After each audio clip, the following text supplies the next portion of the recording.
नमस्कार दोस्तों, मेरा नाम प्रदीप कुमार सैनी है और आज हम बात करेंगे केमिस्ट्री में पृष्ठ रसायन के बारे में। यानी कि जो रसायन विज्ञान है, रसायन विज्ञान के अंतर्गत ही आता है पृष्ठ रसायन।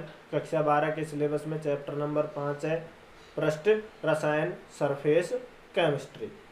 तो पृष्ठ रसायन की अगर हम बात करें, सबसे पहले इंट्रोडक्शन की बात कर लेते हैं। भाई पृष्ठ रसायन किसे कहेंगे? तो सबसे पहले इंट्रोडक्शन। पृष्ठ रसायन रसायन विज्ञान की वह शाखा,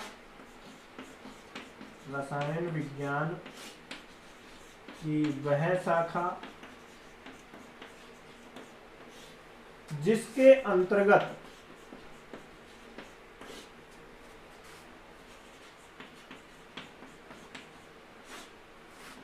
ठोस व द्रव की सतह या अंतरापृष्ठ, ठोस या द्रव की सतह या अंतरापृष्ठ पर होने वाली परिघटनाओं का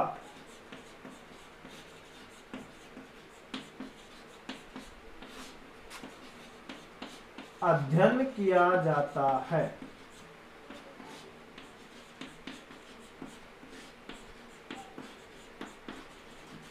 पृष्ठ रसायन कहलाती है।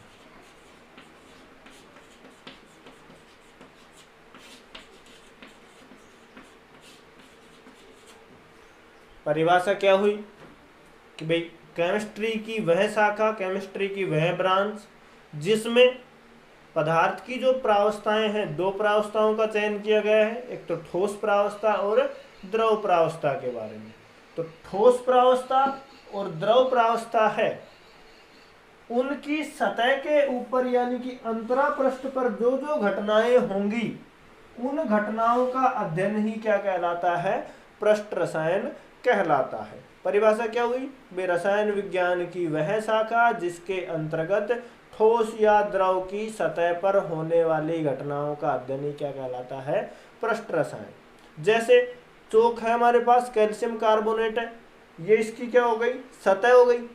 तो इस सतह पर जो भी घटनाएं हों और उन घटनाओं का हम अध्ययन करें, वो ही क्या कहलाएगा? पृष्ठ रसायन कहलाएगा। ठीक है दोस्तों। उसके बाद में बात करते हैं भाई पृष्ठ क्या होता है या सतह क्या होती है। तो बात करते हैं पृष्ठ या सतह की।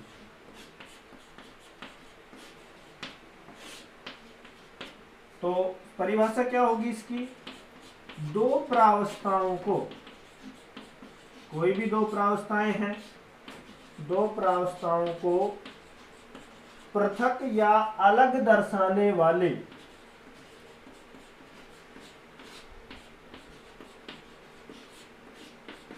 सीमा, लिमिट या बाउंड्री, सतह या पृष्ठ कहलाती है।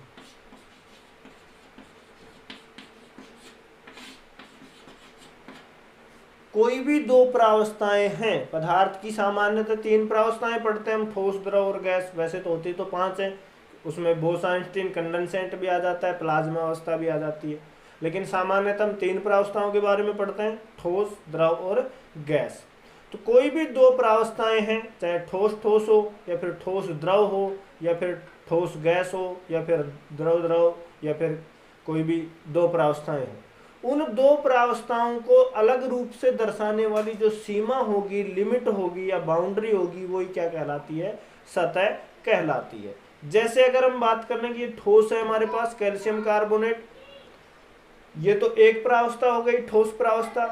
उसके बाद में कोई भी दूसरी प्रावस्था इसके संपर्क में कौन सी प्रावस्था आ रही है? गैस प्रावस्था आ रही है, यानी कि वायु संपर्क में आ रही है। तो दो प्रावस्थाएं हो गई, एक तो ये तो ठोस हो गया, इसके चारों ओर क्या है? गैस है, यानी कि वायु है। तो इन दोनों प्रावस्थाओं को जो पृथक रूप से दर्शाने वाली जो सीमा है, यानी कि जो इसकी ये बाउंड्री है, ये सामने वाली जो बाउंड्री है, जैसे ये बाउंड्री खत्म होगी, वो गैस या वायु चालू हो जाती है। तो इन दोनों को जो अलग अलग रूप से दर्शा रही है, वो सीमा क्या कहला रही है? पृष्ठ या सतह कहलाती है। उसके बाद में बात करें कि भाई दर्शाएंगे किसके द्वारा, तो पृष्ठ या सतह को स्लैश के द्वारा, यानी कि स्लैश को इस चिन्ह से दर्शाते हैं, स्लैश या हाइफन इस तरीके से इस चिन्ह का उपयोग करते हैं, के द्वारा क्या करते हैं, दर्शाते हैं।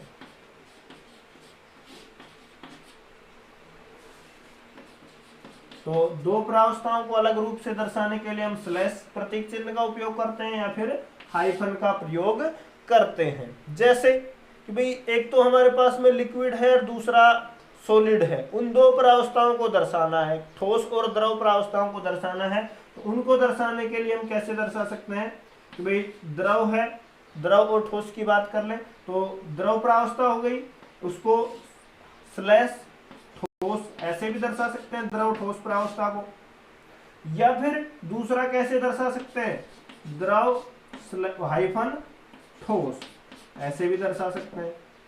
तो ये दो प्रावस्था हो गई, एक द्रव हो गया दूसरा ठोस हो गया, इसके बीच में स्लैश का चिन्ह का उपयोग कर सकते हैं या फिर हाइफन का उपयोग भी कर सकते हैं। तो ये थी जो हमारे पास में पृष्ठ रसायन की परिभाषा और पृष्ठ।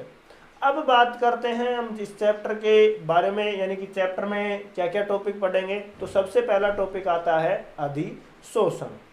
तो इसको आप पॉज करके वीडियो को नोट कर सकते हैं।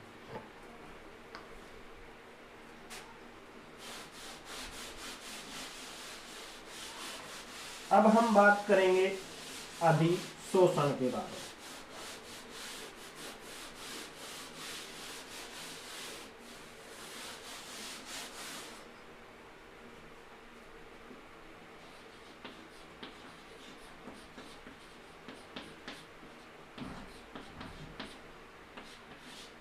अधिशोषण किसे कहते हैं, पहले इसकी परिभाषा समझ लेते हैं, फिर एग्जाम्पल से समझेंगे इसको। अधिशोषण किसे कहेंगे कि जब किसी ठोस को द्रव या गैस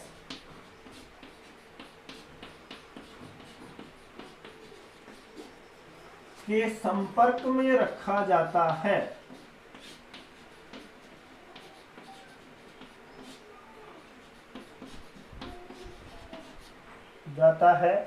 तो द्रव या गैस के कण, तो द्रव या गैस के कण ठोस की सतह पर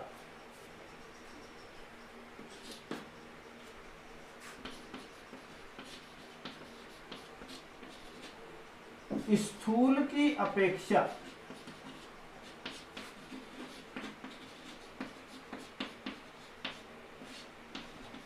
ज्यादा मात्रा में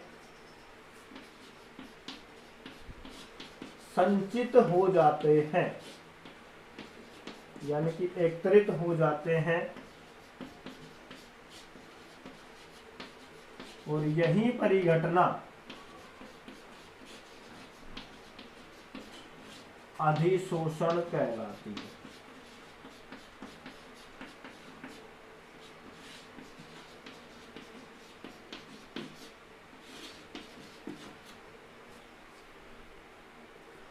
परिभाषा क्या है कि जब किसी ठोस पदार्थ को किसके संपर्क में रखा, द्रव के में या फिर गैस के संपर्क में रखा, तो क्या होता है कि जो द्रव या गैस के जो कण है, ठोस की जो सतह है, बाहरी जो परत है, उस पर स्थूल की अपेक्षा यानी कि आंतरिक भाग की अपेक्षा जो ठोस या द्रव के कण थे वो ज्यादा मात्रा में एकत्रित हो जाते हैं, और इसी घटना को हम क्या कहते हैं, अधिशोषण कहते हैं। जैसे एग्जाम्पल की अगर हम बात करें कि भाई कोई भी हमारे पास में, जैसे मान लेते हैं कि ये लिक्विड है, इसमें से कोई सी भी एक, चलो द्रव प्रावस्था का चयन कर लेते हैं हम, ठोस हमारे पास में कैल्शियम कार्बोनेट है, चोक है। तो जैसे मान लेते हैं कि ये हमारे पास में क्या है, पानी भरा हुआ है, जल भरा हुआ है इसके अंदर। अब इस ठोस पदार्थ को यानी कि इस कैल्शियम कार्बोनेट को हम इसमें डुबो रहे हैं, यानी कि किसके संपर्क में लेकर के आ रहे हैं, ये ठोस पदार्थ हो गया कैल्शियम कार्बोनेट, इसको हम द्रव के या फिर गैस के संपर्क में लेकर के आ सकते हैं। अब इसमें हम किसके संपर्क में लेकर के आ रहे हैं, द्रव के संपर्क में लेकर के आ रहे हैं, यानी कि जल के संपर्क में लेकर के आ रहे हैं। तो इस ठोस पदार्थ को जैसे ही हम इसके संपर्क में लेकर के आएंगे तो क्या हो कि जो जल के जो कण हैं इस चोक के स्थूल भाग यानी इस चोक के अंदर तो कम मात्रा में यानी बहुत कम मात्रा में जाए, और इसकी जो बाहरी सतह है उस पर अधिक मात्रा में क्या हो जाए, इकट्ठे हो जाए, जल को सूखे गए, बाहर की सतह पर ज्यादा मात्रा में जल क्या हो जाए, एकत्रित हो जाए। इसी घटना को हम क्या कहेंगे, अधिशोषण कहते हैं। एक और एग्जांपल ले लेते हैं हम कि भाई जैसे मान लेते हैं हमारे पास में ठोस पदार्थ है, ये हो गया ठोस पदार्थ, इसके संपर्क में कोई भी कण आ रहे हैं, जैसे मान लेते हैं ये धूल मिट्टी के कण हैं या फिर द्रव के कण मान लेते हैं।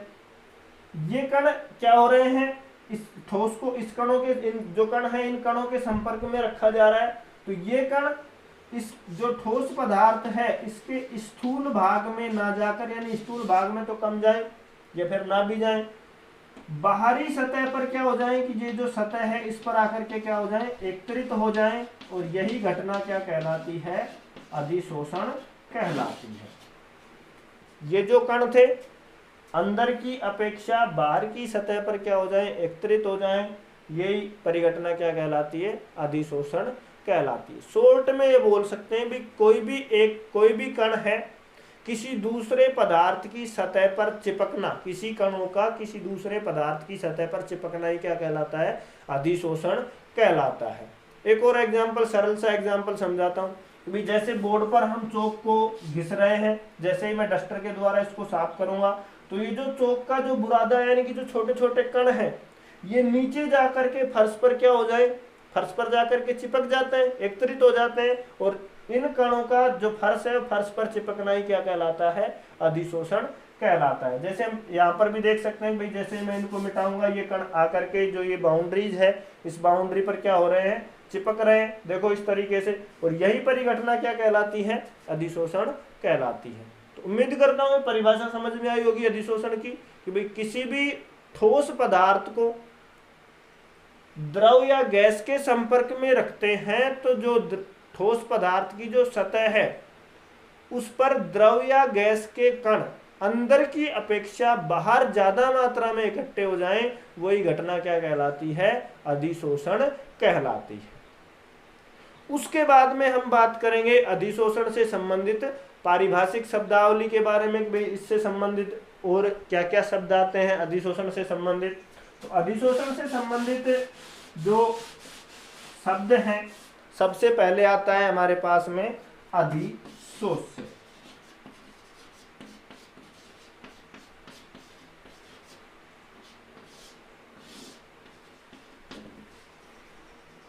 अधिशोष्य किसे कहेंगे, तो वह पदार्थ जो सूक्ष्म विभाजित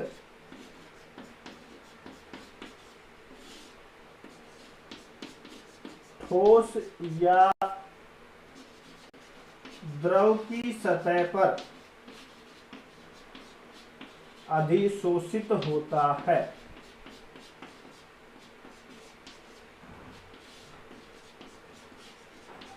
सूक्ष्म विभाजित ठोस या द्रव की सतह पर क्या होता है, अधिशोषित होता है, अधिशोष्य कहलाता है। जैसे एग्जाम्पल की बात करें, कोई भी पदार्थ है जो सूक्ष्म विभाजित यानी कि कोई भी दूसरा पदार्थ है, चाहे वो ठोस है या फिर द्रव हो, उसकी सतह पर जाकर के चिपकता है, वही क्या कहलाएगा, अधिशोष्य कहलाएगा। जैसे मान लें कि भैया यहाँ पे इसको पृष्ठ मान लेते हैं, ठोस पदार्थ है, जैसे इसकी बात करें हाथ है, इसके ऊपर कोई भी जैसे चौक के कण है, ये चौक आ रहा है ऊपर से आकर के गिर करके इस सतह पर क्या हो गया, चिपक गया, अधिशोषित हो गया। ठीक है, ये पूरी घटना तो क्या कहलाई, अधिशोषण। लेकिन जो ये चौक था ये जाकर के सतह पर जुड़ा हुआ है, तो ये चौक क्या कहलाएगा, अधिशोष्य कहलाएगा। एग्जाम्पल देखो, ठोस पदार्थ है हमारे पास में और ये धूल मिट्टी के कण मान लें या फिर जो कण है ये यहाँ पर जाकर के चिपकेंगे, तो चिपकने की जो घटना होगी, जैसे ये चिपकेंगे, चिपकने की जो घटना है यहाँ से लेकर के यहाँ तक की जो घटना होगी वो तो क्या कहलाएगी, अधिशोषण कहलाएगी। लेकिन जो ये कण जो चिपकने के लिए जा रहे हैं, अधिशोषित होने के लिए जा रहे हैं, इन कणों को हम क्या बोलेंगे? अधिशोष्य बोलेंगे।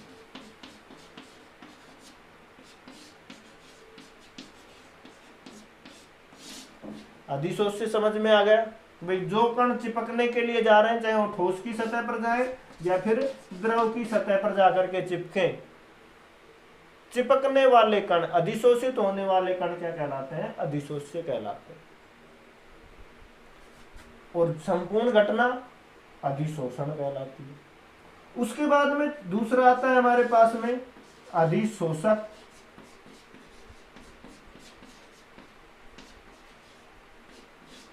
वे अधिशोषक किसे कहेंगे? तो अधिशोषक की अगर हम बात करें तो वह ठोस या द्रव पदार्थ जिसकी सतह पर क्या होता है? अधिशोषण होता है, अधिशोष्य कहलाता, अधिशोषक कहलाता है। वह ठोस या द्रव पदार्थ जिसकी सतह पर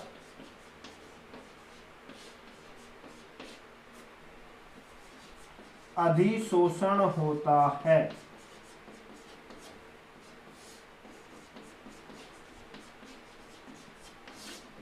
अधिशोषक कहलाता है। ये हो गया हमारे पास में ठोस या द्रव पदार्थ, जो कण चिपकने के लिए आ रहे हैं वो कण तो क्या कहला रहे हैं? अधिशोष्य के कण। अब ये जो कण जिस सतह पर चिपकेंगे, जिस सतह पर अधिशोषित होंगे, वो सतह क्या कहलाएगी? अधिशोषक सतह कहलाएगी। ठोस हो सकता है, द्रव हो सकता है, इसकी सतह पर कोई भी पदार्थ चिपकने के लिए आएगा, यहां पर आकर के चिपकेगा या फिर इस सतह पर आकर के, या फिर जो नीचे वाली सतह है या फिर इस सतह पर आकर के क्या होगा? अधिशोषित होगा। और ये सतह क्या कहलाएगी? अधिशोषक सतह कहलाएगी। यानी कि वह ठोस या द्रव पदार्थ जिसकी सतह पर अधिशोषण की प्रक्रिया संपन्न होती है, वो सतह अधिशोषक कहलाती है। अधिशोषक समझ में आ गया? उसके बाद में आता है अंतरापृष्ठ। अंतरापृष्ठ किसे कहेंगे? तो अंतरापृष्ठ की बात करें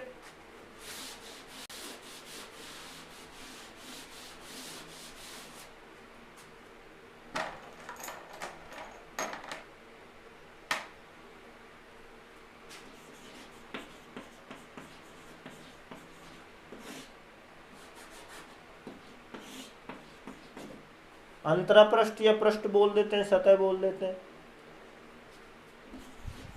अधिशोषक की वह सतह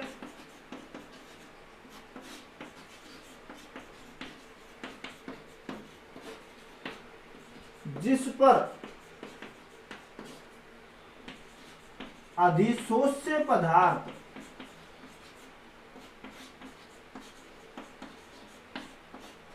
सकेंद्रित है, अंतरापृष्ठ कहलाती है। अंतरापृष्ठ किसे कहा? ये सतह तो हो गई किसकी? अधिशोषक की सतह हो गई। और अधिशोषक की जिस सतह पर अधिशोष्य के कण क्या है? केंद्रित है, यानी कि आकर के जुड़ते हैं, वो सतह क्या कहलाती है? अंतरापृष्ठ कहलाती है। अधिशोषक की वह सतह जिस सतह पर आकर के अधिशोष्य, यानी कि ये जो कण जाकर के जिस सतह पर जुड़ेंगे वो सतह तो क्या कहलाई? अधिशोषक। उसके बाद में जिस केंद्र पर जाकर के ये जुड़ रहे हैं, जिस स्थान पर जाकर के जुड़ रहे हैं, वो अंतरापृष्ठ कहलाती है। यानी कि दो प्रावस्थाओं को पृथक करने वाली जो सीमा है वही अंतरापृष्ठ है। ये हो गया अंतरापृष्ठ कि भाई अधिशोषक की वह सतह जिस पर जो अधिशोष्य पदार्थ है, ये अधिशोष्य पदार्थ होगा जहां पर जाकर के केंद्रित होगा, जहां पर जाकर के जुड़ेगा। सतह तो हो गई अधिशोषक सतह, लेकिन जिस स्थान पर जुड़ा वो स्थान क्या कहलाएगा? अंतरापृष्ठ। उसके बाद में आता है हमारे पास में नेक्स्ट सक्रिय केंद्र।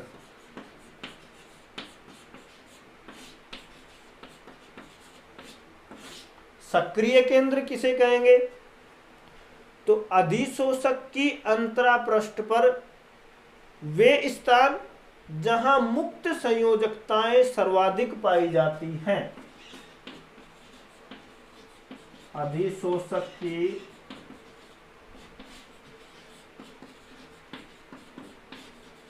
अंतरापृष्ठ पर वे स्थान जहां मुक्त संयोजकताएं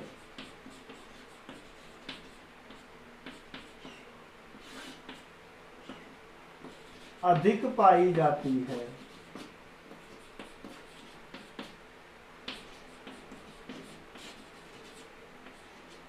अंतरापृष्ठ सक्रिय केंद्र कहलाते हैं। ये हो गए अधिशोषक की सतह, अंतरापृष्ठ बोलते हैं जिसको, या अधिशोषक परत है। इसमें जहां पर भी खाली संयोजकताएं होंगी वो खाली संयोजकताएं क्या कहलाएंगी? सक्रिय केंद्र कहलाएंगी। दोबारा से देख लो, ये हमारे पास में कोई भी ठोस या द्रव पदार्थ है,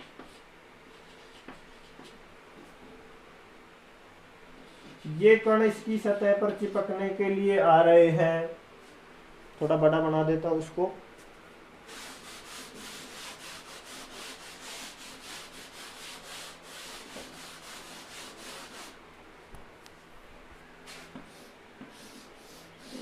कोई भी एक ठोस या द्रव पदार्थ है, इन दोनों की सतह पर होने वाली घटनाओं के बारे में पढ़ेंगे। अब मान लेते हैं कि ये कण है, ये चिपकने के लिए आ रहे हैं सतह पर। तो ये कण है, ये कण तो क्या कहलाएंगे? अधिशोष्य।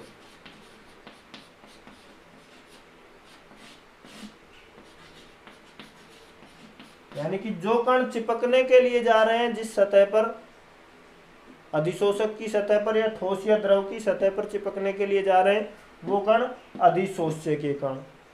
जिस सतह पर जाकर के चिपकेंगे, कहां पर चिपकेंगे? इस सतह पर जाकर के चिपकेंगे, या फिर इस सतह पर जाकर के चिपकेंगे, इस पर या फिर इस पर।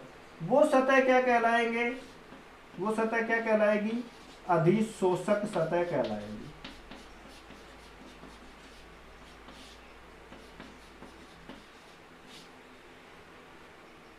ये कण यहां पर जाकर के क्या होंगे? अधिशोषित होंगे।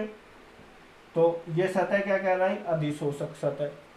उसके बाद में अंतरापृष्ठ, अधिशोषक की वह पदार्थ जिस पर अधिशोष्य पदार्थ क्या होता है? सकेंद्रित होता है। तो ये जो अधिशोष्य पदार्थ है जिस स्थान पर जाकर के जुड़ा, जैसे एक यहां पर जुड़ गया, दूसरा यहाँ पे, तीसरा यहाँ पे जुड़ गया, तो ये जो सतह है वो क्या कहलाएगी? अंतरापृष्ठ। जिस स्थान पर जाकर के वो केंद्रित हुआ वो अंतरापृष्ठ। सक्रिय केंद्र, अधिशोषक की अंतरापृष्ठ पर वे स्थान जहां मुक्त संयोजकताएं सर्वाधिक पाई जाती हैं। जैसे मान लेते हैं कि यहाँ पे टोटल जो कण है 2 2 4 5 6 7 8 कण है। 2 2 4 5 ये हो गए, 6 7 8। उसके बाद में मुक्त संयोजकताएं फिर भी पाई जाएंगी, और कण आकर के जुड़ सकते हैं,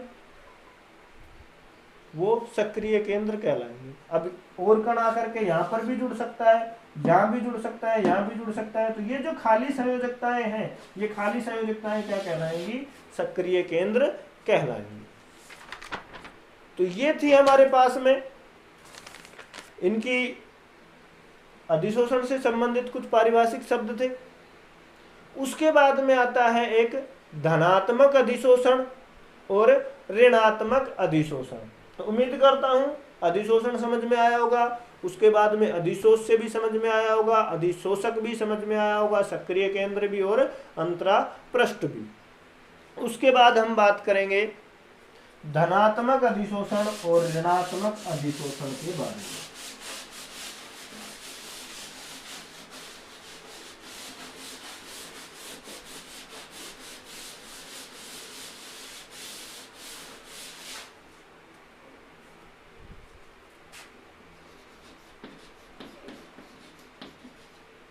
धनात्मक अधिशोषण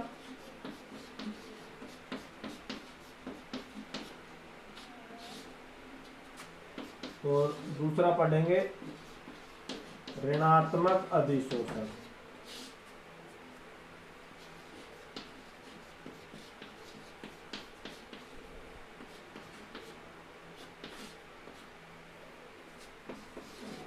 और सबसे पहले बात कर लेते हैं धनात्मक अधिशोषण की।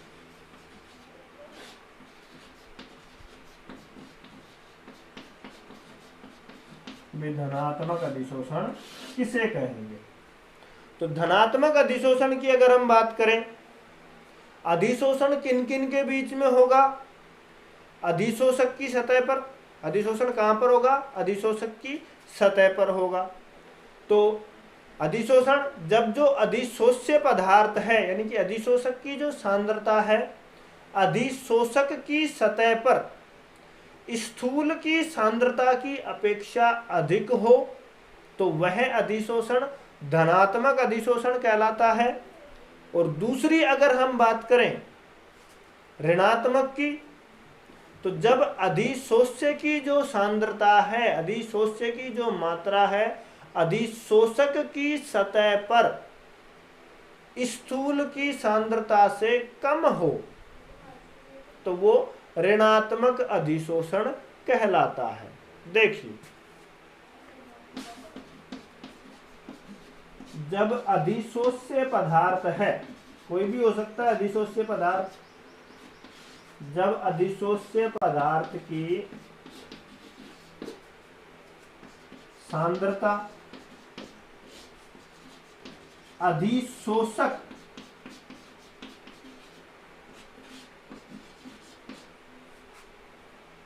की सतह पर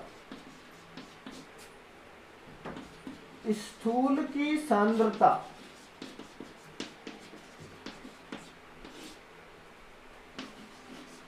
की अपेक्षा अधिक हो, तो वह अधिशोषण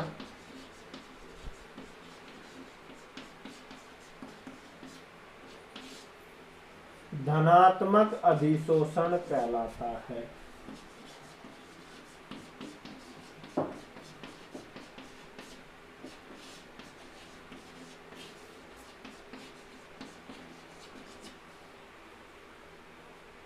अधिशोषण की प्रक्रिया किन किन के मध्य में होगी? अधिशोष्य के कण अधिशोषक की सतह पर जाकर के चिपकना, यानी कि शॉर्ट में परिभाषा बात करें अधिशोषण की, तो अधिशोष्य के कणों का अधिशोषक की सतह पर जुड़ना ही क्या कहलाता है?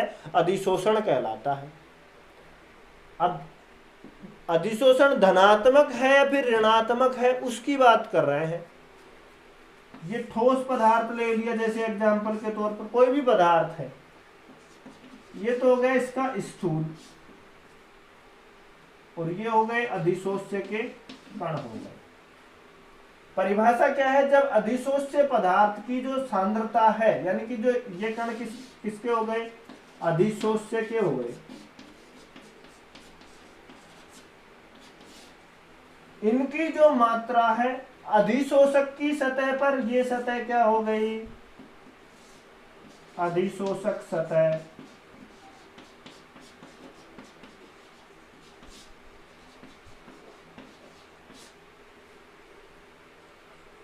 पर स्थूल की सांद्रता, ये क्या हो गया? स्थूल हो गया, यानी कि आंतरिक भाग हो गया, इसकी अपेक्षा क्या हो? ज्यादा हो। यानी कि ये जो कण है अधिशोष्य के कण है, अंदर तो कम मात्रा में एकत्रित हो या फिर बहुत कम बोल सकते हैं, और बाहर की जो सतह है उस पर क्या हो? अधिक मात्रा में अधिशोषित हो। उसे ही हम क्या बोलते हैं? धनात्मक अधिशोषण कहते हैं। ये जो अधिशोष्य के कण है अंदर कम मात्रा में एकत्रित हो, बाहर की जो सतह है अधिशोषक की सतह है, इन पर ज्यादा मात्रा में अधिशोषित हो, तो ये घटना क्या कहलाएगी? धनात्मक अधिशोषण। उसके बाद में ठीक इसके विपरीत क्या हो जाएगी? ऋणात्मक अधिशोषण।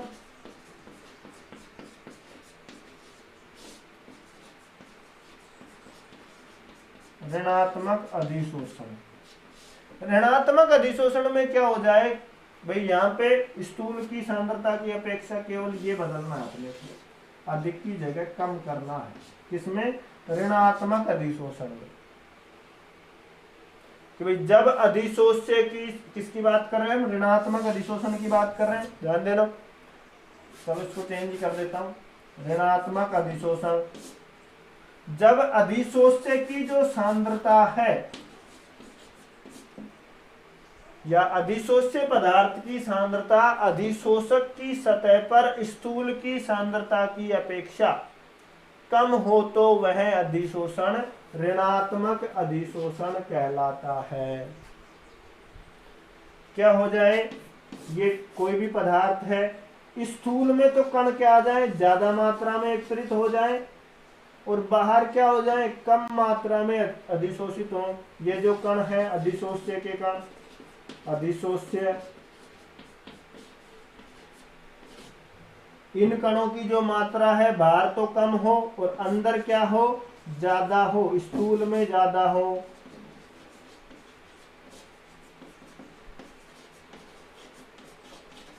और बाहर क्या हो, अधिशोषक पर कम हो, तो ये घटना क्या कहलाएगी, ऋणात्मक अधिशोषण कहलाएगी। दोनों परिभाषाएं पढ़ी हमने। धनात्मक अधिशोषण किसे कहा, तो धनात्मक अधिशोषण की बात करें